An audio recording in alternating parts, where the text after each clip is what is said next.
Now we shall move on to the next item, which would be rightly to enlighten the evening. We shall have the traditional lighting of the oil lamp. And to start up and instigate proceedings, we firstly wish to invite the head of our department, Dr. Upul, to start the flame and light the oil lamp. Next, we would like to invite our previous head of department, Mr. Jayasinghe.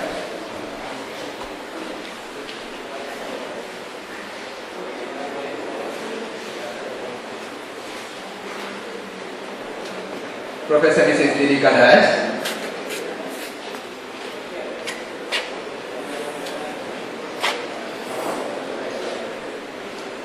Dr. Jayasinghe,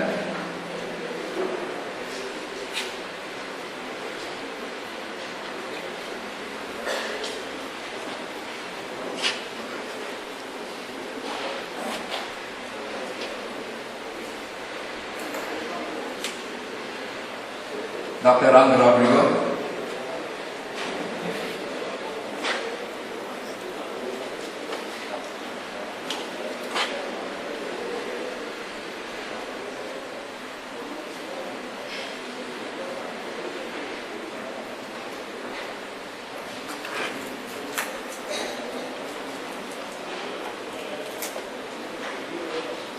we also wish to invite Dr. Dayanand.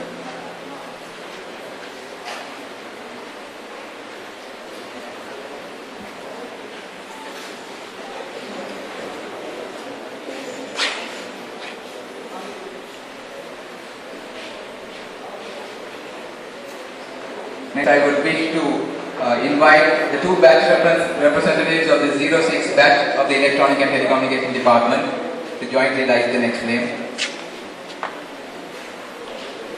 Thereafter, I wish to invite a lady representative, a girl representative, and also a boy representative from the immediate junior batch, that is the 07 batch of the Electronic and Telecommunication Engineering Department.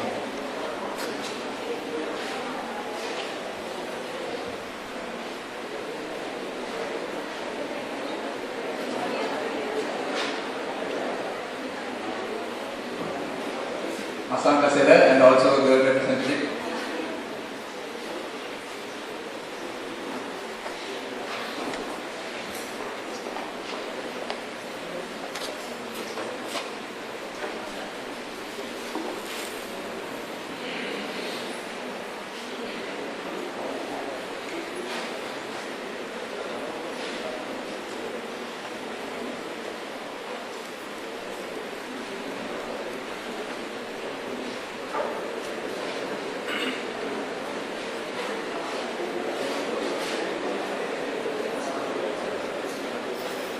Thank you very much for partaking in the traditional lighting of the event. Moving on to officially welcome introduce to this event today. And he has done much. He has been invigorating personality among us. Next, I would wish to call upon the batch representative of the 06 batch of the Department of Electronic and Communication Engineering, Anil Jayasinghe. Welcome to the E-Night 2009 of the Department of Electronic and Telecommunication Engineering of University of Moratuwa. We are pleased to host this event to our junior batch, where we will have the opportunity to enhance our companionship with each other while unveiling the talents of our friends. I warmly welcome the head of the department, Dr. Upul, Professor Mrs. Jayasinghe, Engineer Mr. Jayasinghe, Dr. Dayanand, Dr. Rodrigo, Dr. Jayasinghe, Mr. Nimsiri Abesinghe, and all other staff members present to grace this colorful occasion. Last but not least, I welcome all my friends unreservedly and unconditionally into our family.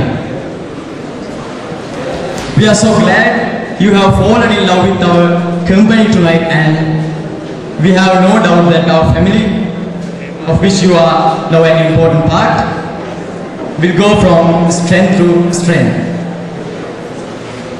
Our hope is that you share your wonderful qualities that we have come to admire with us, that you will be cocooned in our happiness, affection and love.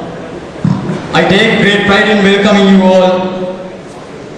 Just sit back and enjoy what's on offer. Thank you very much.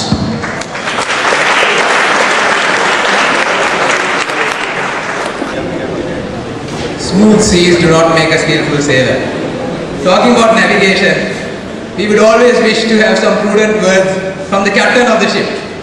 So next we have a personality who has been of immense support to the department and who is the head of the Department of Electronics and Telecommunication Engineering. I wish to invite Dr. Chulantak Kulasekara to share a few words with us.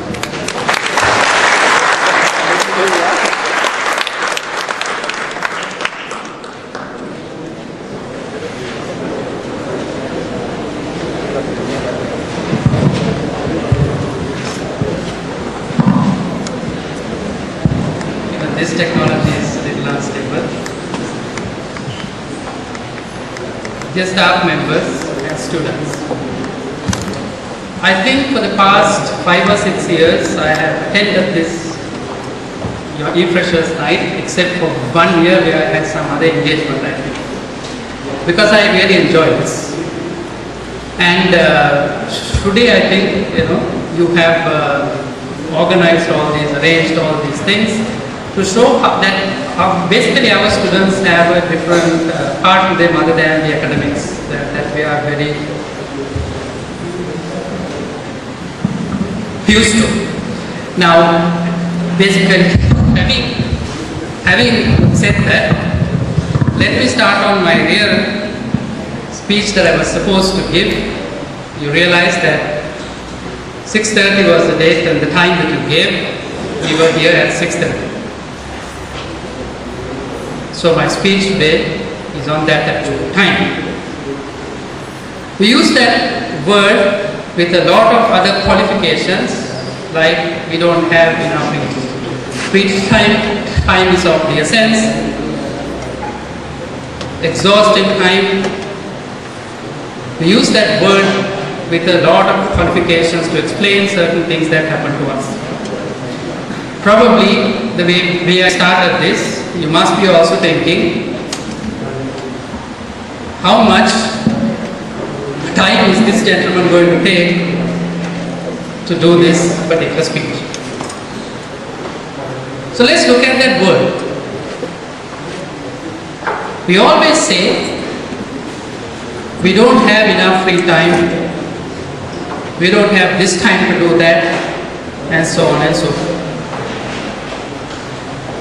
But let's look back at it and just think to ourselves, if we take out the normal time that we take to sleep, and also if we take out the time that we spend on eating during the day, we ask ourselves, how many hours do we have? I ask that question from myself, I guess often. And I realized I got a lot of hours, 18 hours maybe during the day. And I asked myself, during those 18 hours, what exactly was I trying to do? Or is there any output? Most of the time, I guess the answer that I come up with is, I have spent 18 hours of my time, but there is absolutely no output that I can actually show.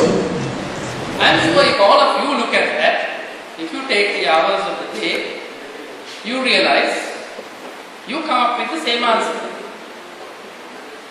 Unless of course you are taking class like digital signal processing, in which case you've got more than the 24 hours work, I suppose, to actually do. But I ask myself sometimes, within that time, there are certain days I sat down in my room and I just looked up. I'm sure if somebody came to see me, I would have just done this and spent that entire hours and hours, maybe looking at the internet, not real good reasons, looking outside the window, I spend my time. Now if you look back at it and if you look at the output during that particular time, it's nothing.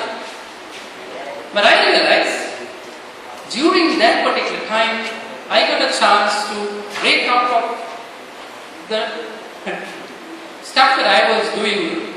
I guess everyday routine work that I was doing. Spend some time doing nothing. That probably helps me to do something else that I'm going to do after that very well. And I have looked at you students sometimes, and I ask to myself, every time I speak to a student and ask them about general things that are happening, you always say, time, we don't have time to do this, we are exhausted, we spend time doing this, time that. Because of that only, I guess our esteemed friends would have come up with a word to in fact manage this particular free time or any other time.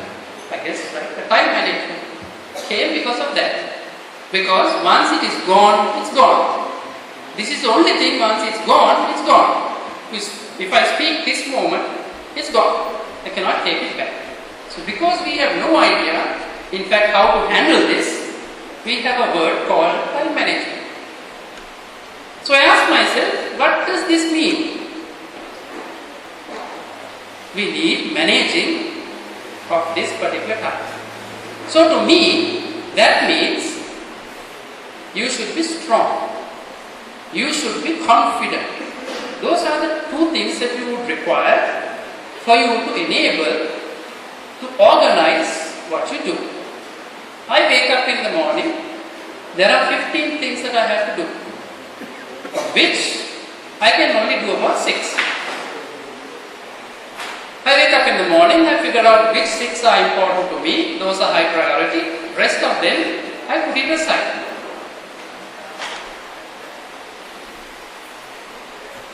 And then, sometimes I realize there is a certain job that I keep every day, keep putting it on the side. If I do it 5 different times, I throw it away because I know that's not important.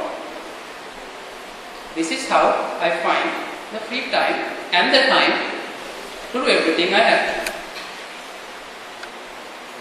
Now I went and just a little while back I said if you want to do this management of time, you need to have 2 things. You should be strong and you should be confident. If you don't have these 2 properties, you are unable to throw out the things from all of the things that you're supposed to do during that day. If you're not strong, I have had people walk up to me and said, "Sir, I have to do this, but you're giving an examination, you have an assignment here, you have to do this and that." Do not be afraid. Throw something out. If it's the examination that you feel is not very high, high priority, basically throw it out. By doing that, you gain enough of that particular time to do the jobs that you feel are important. But we are afraid to do that. We are afraid to do that. Because we know that this is because why we do not have the confidence to do this. Basically, you have a person here who thinks, okay, out of the 4 examinations, I can